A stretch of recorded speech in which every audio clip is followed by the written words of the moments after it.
warahmatullahi wabarakatuh. Selamat siang semua para praktikan DAP online di bab 3. Jadi kalian di sini kan sudah melalui bab 1 sampai bab 2 sama di bab 3 nanti akan saya ajarkan perulangan array dan struct. Tapi saya di sini Muhammad Bajra kebagian subbab perulangan. Terus nanti array dan struct-nya itu akan kalian pelajari bersama Dani Fajar rekan saya. Jadi langsung saja ke materi ya tanpa basa-basi lagi. Jadi kalau di perulangan itu di bahasa itu kan ada 3, ada while, do while. Ini do while-nya belum saya tuliskan. Terus ada juga for. Nah itu yang pertama dulu ya. Jadi dari perulangan ini, dari ketiga perulangan ini ada 3 syarat yang harus ada dalam sebuah perulangan. Jadi yang pertama itu ada variable control. Nah terus juga ada syarat agar perulangan itu terus terjadi. Nah terus yang ketiga itu ada pembaruan variable control. Jadi syaratnya ini nanti akan berhubungan dengan variable control. Jadi variable control ini adalah syarat yang digunakan untuk biasanya memberhentikan sebuah perulangan itu sendiri. Nah terus langsung saja ke materi, langsung saja coba ke program yang saya tuliskan di sini. Jadi saya sambil duduk. Nah, oke, jadi yang pertama saya jelaskan itu while. Nah kalau while itu dia syaratnya dicek terlebih dahulu apakah syaratnya itu benar-benar boleh dijalankan. Kalau ini bernilai benar maka perulangan di bawah ini baru dijalankan. Nah terus jadi kan di sini variable kontrolnya itu saya tuliskan i sama dengan 0. Nah itu berarti kan nilai i sama dengan 0. Nah terus dicek nih kan dari atas ke bawah. While i kurang dari 5 maka dia akan melakukan printf a, dia akan menuliskan a, lalu akan nilai i ini nilai i akan ditambah 1 karena ini kan increment. Lanjut, nah ini kan nilai i nya 0. Nah kalau i nya 0 maka kan ketika i kurang dari 5, 0 kan lebih kecil daripada 5, jadi dia akan ngeprint a. Jadi jalan pertama atau perulangan pertama itu dia nulis a sekali. Nah terus ini kan i plus plus. Nah i plus plus itu nanti ditambahin di sini. Itu berarti nanti kan jadinya i sama dengan 1. Nah 1 dicek lagi i apakah 1 kurang dari 5 ya. Masih benar kan. Nah itu masih ditulis lagi sampai ditulis lagi a. Nah itu dia tulis lagi kan 1 ditambah lagi jadi 2. Ini ditambah lagi 3. Terus 4. Nah, terus ini kan udah 5, apakah 5 lebih kecil daripada 5? Kan salah ini. Kalau salah ya sudah lanjut ke baris berikutnya. Jadi di contoh yang saya tuliskan di sini itu nilai a-nya akan ditulis banyak 5 kali. Nah, udah. Oke, jadi untuk while gitu aja. Jadi while itu intinya sih dia dicek syaratnya itu apakah bernilai benar. Kalau dia bernilai benar, maka perulangan yang ada kita tuliskan di bawah ini, yang dalam forum awal, itu akan dijalankan selama syaratnya itu bernilai benar. Nah, terus sebenarnya di sini itu kita pakai forum awal kalau misal pernyataan setelah pernyataan yang ingin kita ulangi itu lebih dari 1 pernyataan. Jadi di sini kan pernyataannya ada 2, printf a sama i plus plus. Nah ini i plus plus di sini itu masuknya ke dalam pernyataan, meskipun dia pembaruan variable control.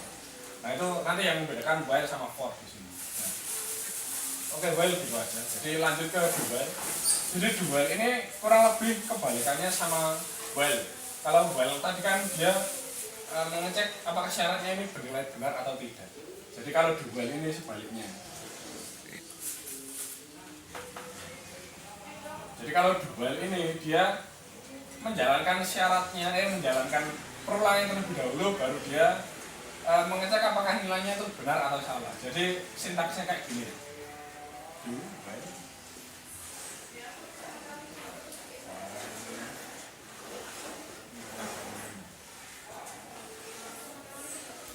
Nah, begini. Jadi bedanya di sini. Yang ini kan dia dia do-nya terlebih dahulu, perulangan terlebih dahulu, baru dia ngecek syaratnya. Nah itu nanti kalau programnya kayak gini kurang lebih dia akan ngeprintnya a 5 kali. Nah terus yang perbedaan paling mencolok itu nanti ketika ini bernilai langsung tidak sesuai syaratnya. Misal aku tulis langsung I sama dengan 10 gitu. Nah, kalau di while tadi kan dia while I lebih kecil daripada 5 baru dia dijalankan. Nah, itu kalau do while dia itu karena tadi dia mengulangi pernyataannya terlebih dahulu baru dicek apakah syaratnya itu benar atau salah. Nah, makanya kalau di sini nilai I-nya itu aku pasang 10 gini. Nah, ini pasang 10 do print FA. Nah, di sini kan A. Nah, I plus di sini kan akan menambahkan nilai I tadi yang 10 menjadi 11. Nah, 11 ini nanti tak kasih penjelasan. I sama dengan 11. Di sini kan I sama dengan 11. Nah, baru dicek setelah dia mencetak huruf A itu while I kurang dari 5, apakah I yang nilai 11 itu lebih besar daripada 5. Nah, karena 11 itu lebih besar daripada 5, maka perulangan yang di sini tidak akan diulangi lagi karena tidak memenuhi syarat. Gitu. Oke, jadi kan tadi udah 2 perulangan ya, tinggal 1 perulangan. Jadi kalau while tadi kan dia mengecek apakah syaratnya itu benar atau salah. Kalau benar baru dia mengulangi akan menjalankan perulangan. Tapi kalau dual kan dia menjalankan perulangan terlebih dahulu baru mengecek syaratnya benar atau salah. Jadi kalau dual benar ya diulangi lagi.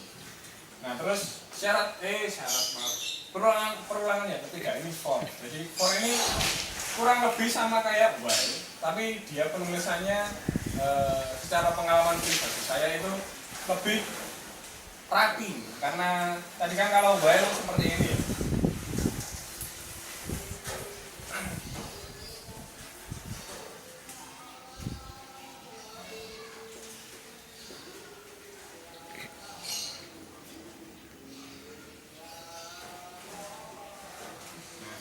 Oke, jadi kalau while kan tadi kayak gini. Nah, sedangkan for itu dia variabel kontrol, terus syarat serta pembaruan variabel kontrol itu diatur dalam satu baris. Nah, ini yang akan membedakan for dengan while. Jadi kalau while itu kalian kan pembaruan variabel kontrolnya masuk ke dalam pernyataan. Jadi kalau kalian nulis di sini sama di sini sebenarnya kan kurang lebih sama, tapi kalau semisal I++ ini ditaruh sebagai pernyataan, itu ada kemungkinan bahwa perulangan yang kalian lakukan itu akan gagal. Nah, kalau yang di for ini kan pembaruan variabel kontrol itu kalian taruh di ekspresi ketiga. Jadi ini ekspresi 1 sebagai pemberian nilai awal variabel kontrol, ini syarat agar perulangan terjadi, lalu yang ekspresi ketiga ini itu sebagai pembaruan variabel kontrol. Nah, kalau kalian tulis di sini itu tidak ada kemungkinan bahwa perulangan itu akan gagal. Nah, perbedaan yang paling mencolok juga buat for dan while. For itu kalian gunakan ketika kalian tahu kapan perulangan itu akan berakhir. Sedangkan while itu kalian gunakan ketika kalian tidak tahu kapan program itu akan berakhir. Nah, terus oke, jadi langsung aja ke contoh program yang saya tuliskan di sini untuk for. Jadi for ini syaratnya kurang lebih sama. Jadi pembaruan nilai variabel kontrolnya itu 0. Nah, terus syaratnya itu I kurang dari 5, terus I++ nya itu sebagai pembaruan variabel kontrol. Kita inkrementkan I. Nah, jadi print FB ini kan print FB sama print FC ini akan dilakukan ketika nilai I kurang dari 5. Nah, ini kan I 0. Nah, jadi ini perulangan yang pertama ya. Perulangan pertama dia akan menulis B dan C. Nah, terus I++, nah, satu lagi, I 1, apakah 1 itu kurang dari 5? Benar. Kalau benar, BC. Nah, itu kita ulangi lagi sampai nilainya itu 5, karena seperti yang while tadi. Kalau sudah sampai 5 di sini kan ini perulangan kelima. Nah, terus perulangan kelima kan berarti I-nya sudah 5. Nah, ketika dicek apakah 5 kurang dari 5, itu salah, makanya program akan dilanjutkan ke baris berikutnya. Tapi karena baris berikut di sini nggak ada, makanya program berakhir dengan telah mencetak BC sebanyak 5 kali. Gitu. Oke, baiklah kita masuk ke sebab berikutnya. Setelah tadi kita belajar perulangan, sekarang kita masuk ke sebab berikutnya yaitu array. Di sini aku akan langsung menjelaskan inti-inti pentingnya aja dari array. Jadi array itu pengertiannya seperti yang bisa kalian baca di judul, Intinya adalah array itu adalah sekumpulan data yang memiliki tipe data sama. Kemudian kenapa sih kita harus belajar array?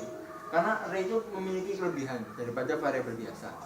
Kelebihannya adalah ketika kita menuliskan suatu variabel biasa, contohnya integer a sama dengan 1. Sebenarnya array jika kalian lihat dari sintaksnya itu sebenarnya mirip dengan variabel biasa.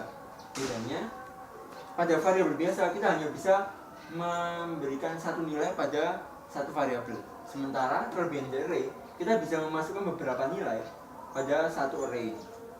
Kelebihannya itu. Kemudian lanjut ke implementasinya langsung. Jadi pada array itu seperti yang bisa kalian lihat di sini, array itu memiliki sintaks yang sedikit berbeda daripada variabel biasa. Dimana di sini ada tipe data, kemudian di sini angka ini adalah nama dari array, kemudian 5 dalam kurung situ ini merupakan jumlah data yang bisa disimpan pada suatu array. Kemudian di sini kita bisa memberikan nilai-nilai atau data yang akan disimpan pada array. Jadi di sini saya memberikan 1, 2, 3, 4, dan 5. Nah, untuk pengaksesannya bisa kalian lihat juga di modul. Caranya adalah memanggil nama array-nya, kemudian menuliskan indeks atau data yang akan dipanggil. Nah, perbedaannya di sini dengan variabel biasa, array itu memiliki ciri yang dinamakan indeks. Indeks ini merupakan urutan dari data yang akan kita panggil. Jadi bedanya untuk di array ini kita indeksnya dimulai dari 0. Jadi untuk memanggil data pertama, angka 1 ini, maka kita menuliskan di sini adalah angka 0. Kita memanggil data pertama. Jadi jika kita di sini menuliskan angka 2, artinya ini indeks 0, indeks 1, indeks 2. Maka outputnya yang keluar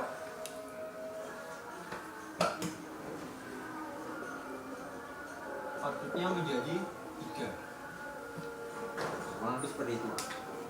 Kemudian array juga bisa kita bentuk dalam bentuk 2 dimensi ataupun 3 dimensi. Di sini aku akan mencontohkan untuk yang 2 dimensinya aja.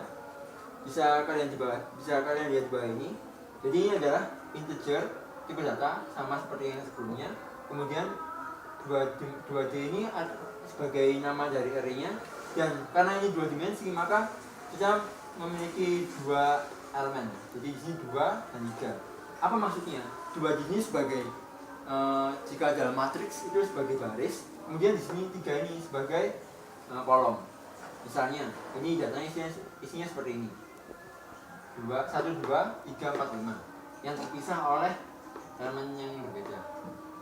Jika di sini kita memanggil array 2D 0, 1, maka yang dipanggil adalah outputnya adalah 2. Mengapa bisa begitu? Akan aku jelaskan lebih lanjut. Jadi untuk array ini bisa kita tuliskan seperti ini. 1, 2, kemudian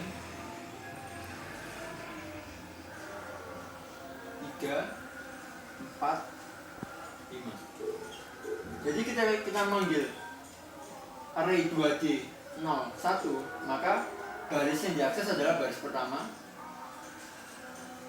dan untuk kolomnya yang diakses adalah kolom kedua, karena kan indeksnya dari 0, jadi 0, 1, jadi 2, 0, 1,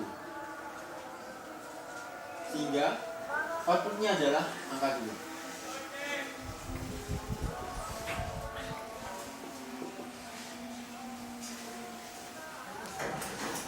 Oke, selanjutnya kita akan masuk ke subbab berikutnya, yaitu subbab string. Sebenarnya string sendiri itu merupakan array, hanya saja ia memiliki karakteristik khusus, yaitu dimana array tersebut hanya menggunakan satu tipe data, yaitu char. Jadi yang ada di papannya adalah contoh dari sebuah string. Untuk string sendiri itu dibagi menjadi 2. Kita bisa menggunakan string untuk menyimpan karakter, satu karakter seperti ini, satu karakter terpisah dengan cara seperti ini. Jadi Dia juga sintaksnya mirip-mirip seperti array, hanya saja di sini dia menggunakan char tipe datanya. Kemudian char, di sini aku menggunakan nama stringnya berupa huruf. Terus elemen atau data yang disimpan juga sama, yaitu jumlah 5. Dimana yang disimpan di sini adalah data huruf A, B, C, D, E secara berurutan. Kemudian untuk pemanggilannya seperti tadi, hanya saja di sini kita menggunakan string. Jadi printf %c. Nah, %c ini digunakan untuk memanggil string yang per karakter. Ini kan per karakter nih, terpisah. Jadi kita menggunakan %c. Kemudian huruf dalam kurung siku 3. 3 ini merupakan indeks, sama seperti array sebelumnya. Jadi indeksnya dimulai dari 0. Jika kita manggil 3, artinya A ini adalah indeks 0, B ini indeks 1, C ini indeks 2, dan D ini adalah indeks 3. Maka jika kita menuliskan perintah printf seperti ini, output yang keluar adalah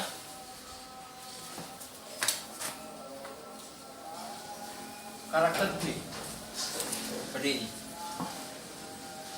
Ini untuk yang penggunaan per karakter. Di sini ya ada 2 hal yang perlu kita ingat-ingat. Yang pertama adalah untuk menggunakan char alias string yang per karakter, data yang tersimpan harus diapit oleh tanda petik, satu petik, seperti yang bisa kalian lihat di papan.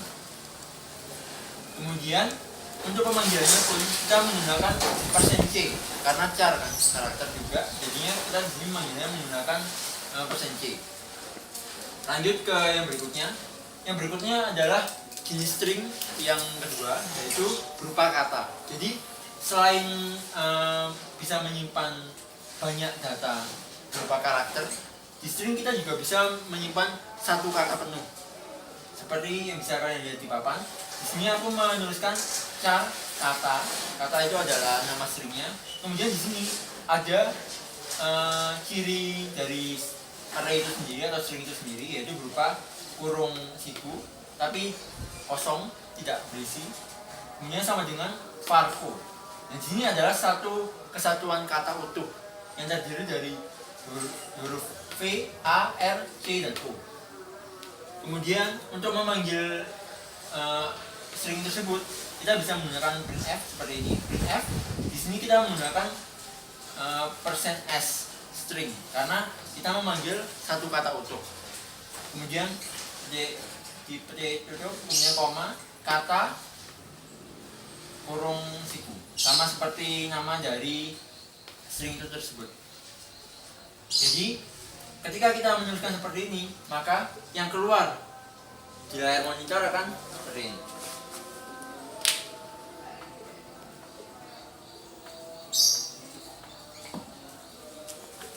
Jadi kata yang keluar akan satu kata penuh tanpa terpisah, tidak seperti berbeda dengan jenis string yang sebelumnya.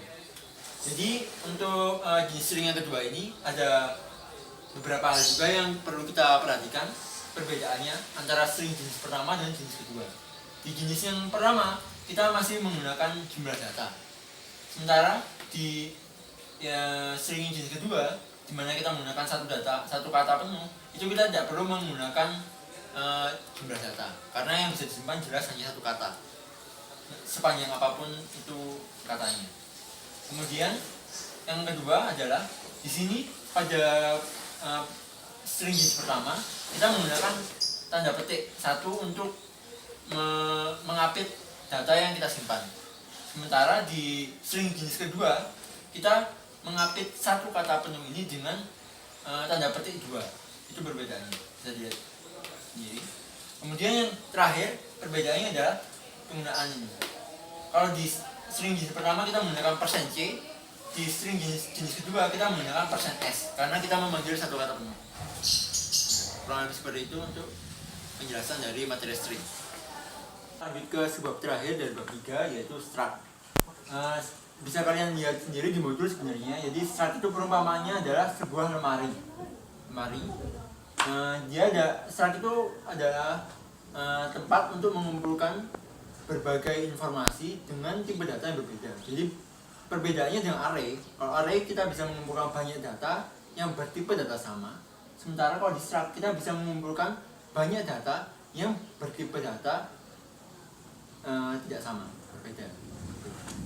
Nah, untuk bagiannya sendiri, struct itu ada bagi menjadi 3 bagian, yaitu structnya sendiri. Kalau di perumpamannya dia ada sebagai malingnya, kemudian record itu kalau di perumpamannya dia sebagai rak untuk menyimpan datanya, kemudian terakhir ada field. Field adalah data yang disimpan pada tiap-tiap rak. Jadi kurang lebih seperti itu. Untuk cara mengaksesnya, itu kita tinggal menuliskan record mana yang kita panggil. Jadi kan di sini misalnya di sini contohnya ada 2 nih, nama dan ini. Jadi misalnya kita mau manggil nama, kita nuliskan nama. Kemudian dot nama field. Jadi fieldnya di dalam sini kan ada datanya. Kita manggil data yang mana. Jadi untuk struct maupun array sebenarnya itu kita tidak hanya bisa menyimpan data, tapi kita juga dapat memanggil data. Nah, untuk lebih jelasnya bisa kalian lihat di listing program percobaan bab 3 halaman 38 yang sudah kalian download.